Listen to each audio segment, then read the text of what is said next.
አምላካችሁ ያላችሁበት ቦታ ባይነታችሁ እንኳን በልባችሁ ለዚህ አምላክ እልል በሉለት።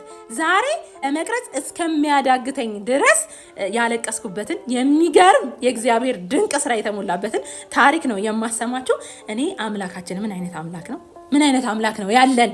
ምን አይነት አባት ነው ያለን ግን እግዚአብሔርን እና ማለት ነው እስከ መጨረሻው ድረስ እንድትከታተሉኝ እጋብዛችኋለሁ። ነገር ግን እንዲህ አይነት ድንቅ የእግዚአብሔር ስራ የተሞላበትን ቪዲዮ እየታየ እየተሰማ ስላልሆነ ኮፒ ሊንክ፣ ሪፖስት፣ ሼር እያደረጋችሁ ብዙ ቦታ እንዲደርስ የእግዚአብሔር ድንቅ ስራ ድንቅ ተአምራቱ በየቤቱ የሚፈጽመው ድንቅ ስራው ለህዝብ ሁሉ እንዲሰማ እንድታደርጉ እጠይቃችኋለሁ።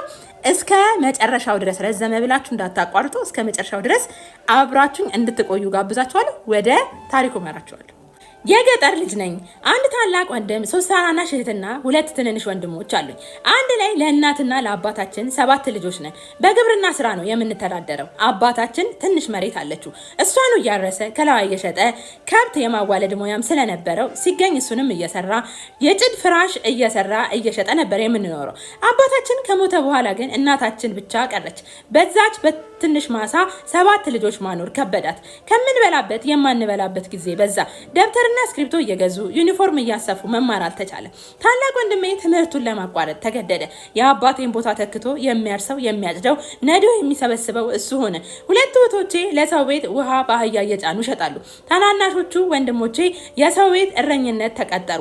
እኔም እዛው ገጠር ውስጥ ያለች አንድ ሻይ ቤት ተቀጥሬ መስራት ጀመርኩኝ። እናቴ በዚህ በጣም ታዝናለች። በተለይ የወንድሜ ከትምህርት ማቋረጥ ይሰማታል። የትንንሾቹ ሰው ቤት መግባት፣ የኔ የትም ግቢ በማትባል በር ሰው ቤት አጎንብሶ ቀና ማለቴ ብቻ አይ ልጆቼን እያለች ታለቅሳለች። ምን ነው እንደ አባታችሁ እኔንም ቢወስደኝ ኖሮ መች ጠቀምኳችሁ ትለናለች። እኔ ግን ከአንዲት ጓደኛዬ ጋራ አረብ ሀገር ለመሄድ የቤተሰቦችን ህይወት ለመቀየር ቆርጬ ተነሳው። ገንዘብ ማሰባሰብ ጀመርኩኝ። ገና የመጀመሪያ ስለነበረ ቶሎ አልተሳካልኝም ነበር። በስተመጨረሻ ግን ተሳክቶልኝ ወጣው። ሄጄ የቤተሰቦችን ህይወት እንደምቀይር ሳስብ ደስ ቢለኝም ግን ከእናቴ ተለይቼ አላውቅም ነበር። እናቴም ከኔ ውጪ አይሆንላትም ነበር።